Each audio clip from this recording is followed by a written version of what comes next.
Hari itu lembah api iblis sangat ramai, banyak tokoh-tokoh dan ahli dari sudut hitam berdatangan ke tempat itu. Di antara mereka hadir pula Ying San Tua dan Mo Xingtian. Kehadiran para ahli itu rupanya undangan dari Han Peng. Beberapa orang pun berbincang-bincang atas kehadiran Ying San Tua dan Mo Xingtian di tempat itu. Setelah beberapa lama menunggu, akhirnya sosok Han Peng pun muncul di hadapan semua orang. Lalu dia pun berkata, "Kali ini aku mengundang kalian kemari, jika menyinggung mohon dimaklumi," ucap Han Peng sambil menangkupkan kedua tangannya ke semua orang. Daerah sudut hitam dan Akademi Jianan selalu tidak akur, alias bermusuhan. Banyak saudara dari sudut hitam yang dibunuh oleh tim penegak hukum setiap tahunnya, ucap Han Peng. Baru-baru ini bahkan senior iblis tanah tua dari lembah api iblis pun juga dibunuh oleh Akademi Jianan, ucap Han Peng. Perkataan dari Han Peng bahwa iblis tanah tua telah dibunuh oleh Akademi dalam Jianan membuat semua orang kaget. Mereka semua mengetahui kalau kekuatan dari iblis tanah tua adalah seorang dojong bintang 7. Tidak disangka iblis tanah tua akan benar-benar mati di Akademi dalam Jianan, ucap Yin San Tua.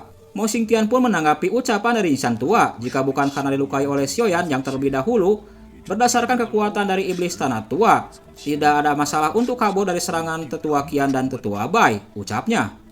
Bocah itu menyembunyikan kekuatannya dengan sangat dalam, ucap Mo Xingtian. Untuk sejenak, ucapan dari Mo Xingtian itu membuat Ying San Tua pun menjadi terdiam. Han Peng pun melihat beberapa orang yang kaget atas kematian iblis tanah tua. Sekarang sekte Xiao sedang berkembang pesat. Ketua sekte adalah orang Akademi dalam Jianan. Sebelumnya, jika bukan karena lembah api iblis maju menghentikan, takutnya kalian semua ada di sini akan mendapatkan masalah, ucap Han Peng. Ucapan dari Han Peng itu membuat semua orang pun terdiam, lalu dia pun berkata, "Sekarang lembah api iblis terpuruk, sudah tidak mampu menahan mereka lagi. Mungkin korban pertama ke depannya takutnya adalah kalian semua," ucap Han Peng. Di sela ucapannya itu, Han Peng pun mengeluarkan sebuah labu dari cincin penyimpanannya. Lalu dia pun menghisap energi di dalamnya. Ucapan dan kata provokasi dari Han Peng itu membuat semua orang yang ada di tempat itu menjadi ribut. Hah, hanya sekte Xiao biasa. Masih tidak cukup. Jangan bilang begitu. Di belakang sekte Xiao ada Akademi dalam Jianan. Harus diwaspadai, ucap beberapa orang yang mendengarkan ucapan dari Han Peng. Tiba-tiba ketua emas dan ketua perak pun bertanya kepada Han Peng, apakah Tuan Han punya cara untuk menghadapinya, ucap mereka. Mendengar pertanyaan dari ketua emas dan ketua perak, sejenak Han Peng pun berpikir. Lalu dia pun berkata, berdasarkan kemampuan Akademi Jianan dan sekte Xiao, sulit ada pihak tertentu di sudut hitam yang bisa melawan sendirian. Satu-satunya solusi saat ini adalah membuang prasangka kita semua dan membentuk aliansi baru bisa melawan musuh bersama, ucap Han Peng. Ucapan dari Han Peng itu membuat semua orang pun menjadi percaya diri akan aliansi baru ciptaan dari Han Peng ini. Masalah aliansi sudah disetujui oleh Ketua Master Mo dan Pak Tua Yin San Tua. Beberapa orang pun berbisik-bisik, ada Ketua Sekte Mo dan Pak Tua Yin San beneran tidak perlu takut pada Akademi Jianan dan Sekte Xiao. Beberapa orang pun berbisik-bisik, memang begitu, tapi tidak ada yang mau kalah. Aliansi yang terbentuk seperti ini aliansi pertikaian internal atau aliansi kanibalisme, ucap beberapa orang. Karena ini adalah aliansi, tentu ada ketua aliansi, ucap Yin San Tua. Posisi kepemimpinan ini diduduki oleh siapa, ucapnya. Benar, Han Peng benar pintar bersandiwara, ucap Mo Xingtian. Mendengar perbincangan itu, Han Peng pun hanya tersenyum tipis. Aliansi hanyalah usulan dariku saja. Berhasil atau tidak, itu tergantung kalian. Namun, jika kedepannya Akademi Jianan dan Sekte Xiao akan menyerang kalian, jika tidak ingin mati, sebaiknya kalian semua menyerah secepatnya, ucap Han Peng. Ucapan dari Han Peng itu membuat semua orang pun jadi kaget dan panik. Beberapa orang pun akhirnya berkata, mana boleh begitu, kita tidak boleh kehilangan harga diri. Ucapan dari Han Peng tentunya membuat semua orang yang ada di tempat itu menjadi ribut. Akhirnya mereka pun memutuskan untuk bergabung dengan Han Peng membentuk sebuah aliansi dan bertarung sampai akhir. Tiba-tiba semua orang yang ada di tempat itu pun terkejut dengan suara tepuk tangan yang sangat keras. Han Peng, kau beneran bisa melihat situasi, ucap Xiaoyan yang muncul secara tiba-tiba di tempat itu. Kalau begitu, apakah sekarang kau harus memimpin mereka untuk menyerah, ucapnya. Kemunculan Xiaoyan yang secara tiba-tiba dan beberapa orang ahli di belakangnya membuat semua orang pun menjadi kaget. Itu adalah Xiaoyan, itu Xiaoyan, ucap beberapa orang yang melihat Xiaoyan di atas langit. Hei Xiaoyan, bisa-bisanya kau berani datang sendirian, ucap Han Peng. Kau beneran berpikir semuanya takut kepadamu, ucapnya. Mendengar ucapan dari Han Peng, Xiaoyan pun bersikap dingin. Lain halnya dengan beberapa orang yang menyaksikan kejadian itu, mereka pun mundur beberapa langkah. Melihat para ahli yang ketakutan, Xiaoyan pun berkata, kalian jangan takut, sasaranku hanya Han Peng dan lembah api iblis. tidak berhubungan dengan orang lain. Hari ini Sekte Xiao bekerjasama dengan Akademi Dalam Jianan untuk menyelesaikan dendam dengan lembah api iblis. Kuharap yang tidak berkaitan bisa pergi, ucap Xiaoyan. Selama tidak berpihak pada lembah api iblis, dia adalah temanku. Pasti kubalas dengan kebaikan. Namun, jika musuh, maka harus kubunuh, ucapnya. Ketegasan dari ucapan Xiaoyan itu membuat semua orang yang berada di tempat itu pun menjadi gentar. Sementara itu, di sisi yang lain, Han Peng pun mengamati situasi. Xiaoyan, ada ketua Sekte Mo dan Patua Yingsan di sini. Apakah kau tidak diizinkan bertindak semena-mena? Ucapnya. Ketua Sekte Mo dan Patua Yingsan mau berpihak pada lembah api iblis atau Han Peng? Ucap Xiaoyan bertanya. Mendengar ucapan dari Xiaoyan, akhirnya Mo Xingtian pun berkata, Ketua Sekte Xiao, cairan Bodhisattva sangat penting bagi kami berdua. Tentunya kami berdua juga sulit untuk menolaknya, ucap Mo Xingtian. Hah, jika kau bersedia menyerahkan cairan Bodhisattva kepada kami berdua, kami akan langsung pergi, ucap Yinsan tua, tidak akan ikut campur lagi, ucapnya. Ucapan dari Mo Xingtian dan Yinsan tua itu membuat Han Peng pun jadi kaget, lalu dia pun mencibir. Dasar bajingan tua, gumamnya. Sementara itu di tempat yang lain, ketua emas dan ketua perak pun naik ke atas langit. Ketua Xiao, hari ini adalah hari lembah api iblis mengundang tamu. Yang datang tanpa diundang silakan pergi, ucapnya. Setelah ucapannya itu, tiba-tiba ketua emas dan ketua perak pun dikagetkan oleh serangan mendadak dari Xiaoyan. Tiba-tiba Xiaoyan pun muncul di hadapan keduanya. Kalian berdua tidak berhak berbicara denganku seperti ini, ucap Xiaoyan. Xiaoyan pun mencengkram leher keduanya di hadapan semua orang. Kecepatan yang sangat mengerikan. Kenapa Dong Huang bisa memiliki kecepatan seperti itu? Hah, dasar dua pecundang tidak berguna, ucap Han Peng. Di sisi yang lain, Mo Xingtian pun sangat kaget. Lalu dia pun mengingat sesuatu.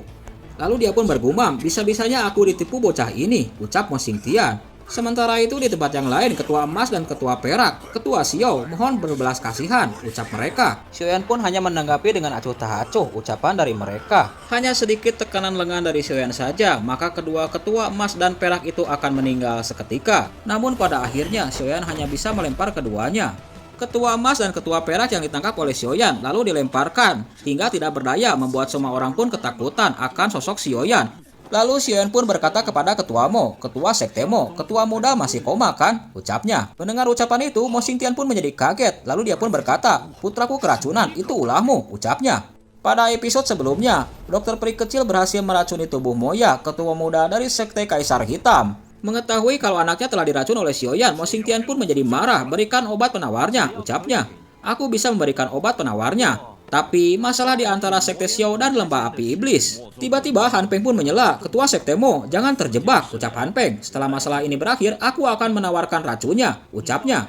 Kau sangat menilai tinggi dirimu, ucap Xiaoyan. Yang ada di tubuh Moya bukan racun biasa, ucapnya. Kurasa ketua Mo paling paham. Xiaoyan pun membalas perkataan dari Han Peng. Jika kau ingin menyerahkan nyawa putramu kepada alkemis yang tidak ahli racun, maka resikonya mungkin agak besar, ucapnya. Untuk sejenak, ucapan dari Xiaoyan itu membuat ketua Mo Xingtian pun menjadi kebingungan. Kau berani bersumpah akan menawarkan racun putraku setelah ini, ucap Mo Xingtian. Aku bersumpah atas nama Sekte Xiao, ucap Xiaoyan. Baiklah kalau begitu, aku percaya kepadamu, ucap Mo Xingtian.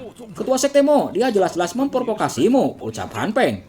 Diam kau, aku tidak ingin mempertaruhkan nyawa putraku kepadamu. Kau ini, ucap Han Peng kesal kepada Mo Xingtian. Setelah Mo Xingtian berbelot kepada Xiaoyan, akhirnya Han Peng pun melihat Yingsan tua. Yingsan tua pun berkata, untuk apa kau melihatku? Di hadapan tiga kekuatan tempur dojong, apa gunanya kita berdua? Ucapnya. Ketua Mo Xingtian yang menyerah kepada Xiaoyan serta Yingsan tua yang tidak berkutik membuat semua orang pun menjadi ragu. Ketua Sekte Mo dan Patua Yingsan tidak akan membantu. Apa gunanya kita tinggal, bubar saja, ucap beberapa orang yang menyaksikan kejadian itu. Beberapa ahli yang mengundurkan diri dari aliansi bikinan Han Peng membuat Han Peng pun menjadi geram. Dia tidak menyangka ucapan Xiaoyan dapat mempengaruhi semua orang. Han Peng pun semakin kesal kepada Xiaoyan. Hei Xiaoyan, karena kau bersikeras untuk mencari mati, jangan salahkan aku untuk bertindak kejam, ucapnya. Pengawal Suan, silakan lakukanlah, ucap Han Peng. Setelah ucapan dari Han Peng itu, tiba-tiba muncullah sosok misterius di lembah api iblis. Saking terdesaknya, rupanya Han Peng mengundang sosok ahli dari Sekte Jiwa untuk menangani dan menangkap Xiaoyan. Aura yang dikeluarkan dari ahli Sekte Jiwa, yaitu pelindung Suan, membuat semua orang pun merasa ketakutan. Kekuatan yang sangat mengerikan muncul di lembah api iblis, termasuk Xiaoyan. Ini adalah orang ahli dari Sekte Jiwa, ucap Xiaoyan memperhatikan sosok misterius itu. Sosok misterius yang dikelilingi oleh kabut hitam darah tiba-tiba muncul di hadapan semua orang. Itu adalah sosok dari pelindung Xuan. Melihat kemunculan dari ahli sekte jiwa pelindung Xuan, Xiaoyan dan yang lainnya bersiap untuk bertarung. Pengawal Xuan, orang ini adalah Xiaoyan, ucap Han Peng. Xiaoyan, ucap pelindung Xuan. Pengawalmu pernah mengatakannya kepadaku. Ucapan dari pelindung Xuan itu membuat kaget Xiaoyan. Pengawalmu, ucap Xiaoyan geram kepada pelindung Xuan. Tampaknya kau sangat membenci pengawalmu ya, ucap pelindung Xuan. Tidak heran, gurumu ditangkap langsung olehnya, ucap pelindung Xuan. Sebagai murid kau pastinya tidak senang kan, ucapnya. Ucapan dari pelindung Xuan itu membuat hati Xiaoyan merasa teriris-iris. Bagaimana tidak, gurunya ditangkap oleh ahli jiwa. Namun jangan khawatir, kau akan segera bertemu dengan gurumu, ucap pelindung Xuan. Setelah ucapan dari pelindung Xuan, tiba-tiba dia pun membentuk sebuah formasi di atas langit lembah api iblis. Formasi itu penuh energi kemarahan dan ketakutan sehingga mempengaruhi semua orang yang berada di tempat itu. Seketika setelah pelindung Xuan membentuk sebuah formasi, area di lembah api iblis pun menjadi gelap gulita. Untuk sejenak, para ahli yang di belakang Xiaoyan pun merasa ketar-ketir akan kekuatan dari pelindung Xuan. Demi menangkapmu dengan lancar, kali ini aku membawa cukup banyak arwah, ucap pelindung Xuan. Itu juga termasuk menghargaimu, ucapnya. Sementara itu di tempat yang lain, Xiaoyan tetap memperhatikan formasi yang dibuat oleh pelindung Xuan. Tiba-tiba pelindung Xuan pun menggunakan kekuatannya untuk menyerang Xiaoyan dan kelompoknya. Terlihat jelas di atas langit, formasi itu mengeluarkan beberapa roh jahat untuk menyerang Xiaoyan dan kelompoknya. Beberapa roh jahat itu langsung melesat menyerang kelompok dari Xiaoyan. Ratusan roh itu langsung menyerang beberapa orang yang ada di sekitarnya. Beberapa orang yang tidak kuat pun harus mati meregang nyawa akibat roh jahat itu. Hati-hati, ucap Xiaoyan. Akhirnya pertempuran pun meletus. Xiaoyan dengan para ahli dari sudut hitam harus menghadapi roh jahat dari pelindung Xuan. Beberapa ahli yang dibawa oleh Xiaoyan pun keteteran oleh serangan roh jahat milik pelindung Xuan, termasuk dokter peri kecil dan ketua Sukian. Roh jahat yang dikeluarkan oleh pelindung Xuan cukup banyak sehingga membuat para ahli ketar-ketir untuk menghadapi mereka. Di antara mereka adalah kakak Xiaoyan, Xiaoli dan Jian merasa keteteran oleh serangan roh jahat milik pelindung Xuan. Jika begini terus, energi kita akan terkuras habis, ucap Xiaoli. Sementara itu, dari kejauhan, pelindung Xuan pun memperhatikan pertarungan antara roh jahatnya dengan beberapa ahli dari sudut hitam. Sementara itu, dalam pertarungannya, Xiaoyan pun memperhatikan roh jahat itu. Energi roh jahat ini diserap oleh formasi, umamnya. Xiaoyan pun memperhatikan dan mempelajari kalau sebenarnya roh jahat dari pelindung Xuan itu akan dilindungi oleh sebuah formasi. Setiap roh jahat yang dikalahkan akan masuk lagi ke dalam formasi, itu pengamatan Xiaoyan. Tiba-tiba suara Tian Hu Zunze pun terdengar oleh Xiaoyan. Pemahamanmu lumayan tinggi tapi otakmu tidak terlalu cerdas, ucapnya. Untuk menghadapi tubuh arwah harusnya menggunakan api jantung hati, ucapnya. Api jantung hati adalah musuh bagi semua arwah, ucap Tian Hu Zunze menjelaskan kepada Xiaoyan. Penjelasan dari Tian Hu Zunze itu membuat Xiaoyan pun mengerti kalau tubuh arwah itu akan ketakutan oleh api surgawi jantung hati. Tiba-tiba Xiaoyan pun mempunyai sebuah ide, lalu dia pun mempraktekkan sebuah teknik. Rupanya Xiaoyan akan menggunakan teknik pengusir api 5 cincin warisan dari Tian Hu Zunze. Seketika Xiaoyan pun membentuk sebuah avatar singa api raksasa di hadapan semua orang tak terkecuali pelindung Xuan. Setelah dibentuk menjadi avatar serigala api raksasa, Xiaoyan pun memerintahkan untuk menyerang sekelompok roh jahat. Akhirnya beberapa roh jahat yang berusaha untuk menyerang avatar dari serigala api raksasa milik Xiaoyan hancur seketika dan menjadi debu. Kemunculan avatar serigala api raksasa milik Xiaoyan membuat kaget semua orang tak terkecuali Han Peng. Hah, ilmu pengendalian api macam apa ini? Bisa-bisanya dia melakukannya hingga level seperti ini, gumam Han Peng. Ini adalah api jantung hati, ucap pelindung Xuan. Hah, hebat sekali, aku meremehkanmu, ucapnya. Bisa-bisanya kau mengendalikannya hingga tahap seperti ini, ucap pelindung Xuan. Namun, kau pikir seperti ini sudah bisa menghancurkan formasi pemakan ribuan jiwa? Ucapan dari pelindung Xuan diacuhkan oleh Xiaoyan, lalu Xiaoyan pun memerintahkan avatar serigala api raksasa untuk menyerang formasi milik pelindung Xuan. Akhirnya, avatar serigala api raksasa itu pun menyerang formasi milik pelindung Xuan. Namun seketika, formasi itu pun berubah menjadi sebuah lengan raksasa. Apa ini? Ucap Xiaoyan kaget. Tiba-tiba dia pun melihat kalau pelindung Xuan telah merubah formasinya membentuk sebuah lengan monster raksasa. Untuk sejenak, Xiaoyan pun mengamati perubahan yang terjadi itu. Tiba-tiba Xiaoyan pun dikejutkan oleh kemunculan monster raksasa di hadapannya. Itu adalah monster iblis, ciptaan dari pelindung Xuan. Tak hanya Xiaoyan, beberapa orang yang menyaksikan itu pun ketakutan dan kaget. Untuk berusaha menangkap dan mengalahkan Xiaoyan, akhirnya pelindung Xuan pun merubah formasinya membentuk sebuah monster raksasa di hadapan semua orang. Monster itu mempunyai kekuatan yang sangat mengerikan setara dengan Dojong bintang 7. Sepertinya terpaksa menggunakan jurus itu, ucap Xiaoyan. Lalu Xiaoyan pun menarik kekuatan dari avatar serigala api raksasa. Lalu dia pun merubah sebuah teknik. Tunggu dulu, ucap Tian Huzunse. Serahkan roh jahat itu kepadaku, ucapnya. Senior Tian Huo, apa maksudmu? Ucap Xiaoyan bertanya kepada Tian Huzunse. Mengumpulkan begitu banyak kekuatan roh. Bagiku ini benda yang sangat bernutrisi. Tiba-tiba ketua Sukian pun berteriak. Xiaoyan, roh jahat hampir terbentuk, ucapnya. Mendengar ucapan dari ketua Sukian, Xiaoyan pun hanya terdiam tenang untuk menghadapi roh jahat yang ada di depannya. Apa senior Tian Huo yakin? Ucap Xiaoyan. Jangan khawatir. Tapi setelah aku menaklukkannya, aku perlu meminjam api jantung hatimu, ucap Tian Huzunse. Tidak masalah untuk soal itu, ucap Xiaoyan. Setelah mendengar ucapan dari Tian Huzunse, Xiaoyan pun menjadi percaya diri. Ketua besar, jangan khawatir. Roh jahat itu tidak bisa membuat masalah besar, ucap Xiaoyan. Ketua Sukian pun menjadi kaget atas ucapan dari Xiaoyan itu. Dari kejauhan, Xiaoyan pun memandangi roh jahat yang akan segera terbentuk. Sebelum terbentuk dengan sempurna, roh jahat itu pun mengeluarkan fluktuasi energi yang sangat kuat hingga mempengaruhi semua orang yang ada di sekitarnya. Orang-orang yang mempunyai kekuatan lemah akan segera dimusnahkan.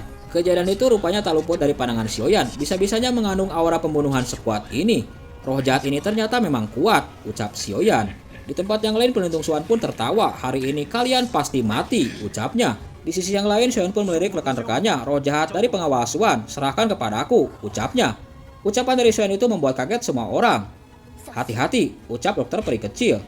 Xiaoyan pun langsung melesat menghadapi tubuh roh jahat. Sebenarnya apa yang mau bocah itu lakukan? Menentang dua dojong dengan kekuatan Dong Huang, ucap Han Peng.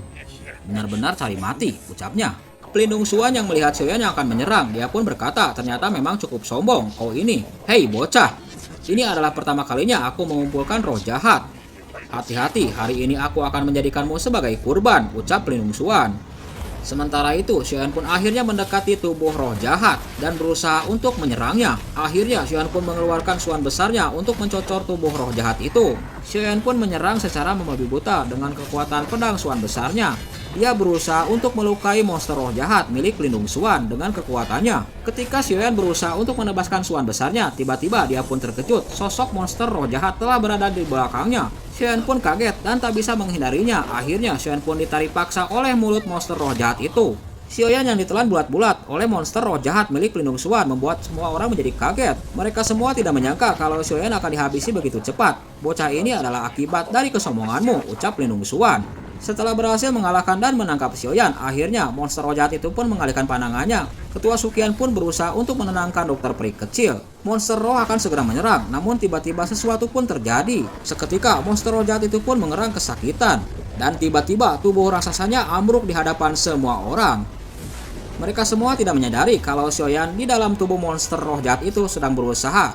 Bocah, cepat masukkan kekuatan rohmu ke dalam cincin. Bantu aku, ucap Tian Huzunse berkata kepada Xiaoyan. Baiklah, senior. Oh iya, kekuatan roh yang sangat kuat. Kau benar-benar sangat menakjubkan, ucap Tian Huzunse. Sementara itu di tempat yang lain, pelindung Suan pun menjadi kaget. Ternyata monster roh jahatnya akan segera hancur. Bocah ini ternyata, ucap pelindung Suan kaget. Akhirnya, monster roh jahat yang sangat menakutkan itu pun hancur di hadapan semua orang. Setelah berhasil menghancurkan tubuh monster roh jahat, akhirnya Xiaoyan pun muncul di hadapan semua orang. Di tempat yang lain, Han Peng pun ketakutan dengan sosok Xiaoyan. Dia pun tidak menyangka kalau Xiaoyan dapat menghancurkan monster roh jahat. Hei sialan, apa sebenarnya yang kau lakukan? Ucap pelindung Suan bertanya kepada Xiaoyan. Xiaoyan ini baru beberapa hari tidak bertemu, tapi kekuatannya meningkat secepat ini, ucap Yin San tua. Untung kita tahu diri, ucap Mo Xingtian. Di tempat Xiaoyan berada, Tian Huzunse pun berkata, Xiaoyan, kali ini aku menguras terlalu banyak energiku. Aku perlu tidur sebentar. Selama periode ini, kau perlu memelihara arwahku 10 hari lamanya. Dan kalau tidak, jika arwahku hilang, roh jahat akan keluar lagi, ucap Tian Huzunse menjelaskan kepada Xiaoyan. Baik senior, Tian Huo, aku akan menempatinya, ucap Xiaoyan. Setelah berhasil mengalahkan monster roh jahat, Xiaoyan pun mengalihkan pandangannya kepada pelindung Suan. Nampak pelindung Suan sangat lemah. Setelah monster roh jahatnya dikalahkan oleh Xiaoyan, kembalikan roh jahat, aku akan segera pergi, ucap pelindung Suan. Pengawal Suan berdasarkan sifatnya tidak akan mengembalikan roh jahat, ucap Han Peng. Hanya jika bertarung dengannya baru bisa mempertahankan hidup, ucapnya. Diamlah kau, ucap pelindung Suan. Minggir kau, ucapnya. Pelindung Suan pun menatap Xiaoyan. Kau ingin mengembalikannya atau tidak? Ucapnya. Jika kau membunuh Han Peng, mungkin aku bisa mempertimbangkannya, ucap Xiaoyan. Pelindung Xuan pun melirik Han Peng. Kembalikan roh jahat, aku akan langsung bertindak, ucapnya. Mendengar ucapan dari pelindung Xuan, Xiaoyan pun hanya tersenyum tipis. Maaf, semua orang dari aula jiwa harus mati, ucap Xiaoyan. Lalu dia pun mengeluarkan api surgawi. Han Peng, ayo kita serang bersama dan membunuh bocah ini, ucap pelindung Xuan. Namun tiba-tiba pelindung Xuan dan semua orang pun terkejut. Han Peng telah menusuknya. Dirimu sekarang tidak berguna lagi, mesti hidup, ucap Han Peng. Sebaiknya berikan jiwamu padaku, tenang saja. Aku akan membalaskan dendamu, ucap Han Peng. Akhirnya pelindung Xuan pun harus meregang nyawa di tangan Han Peng.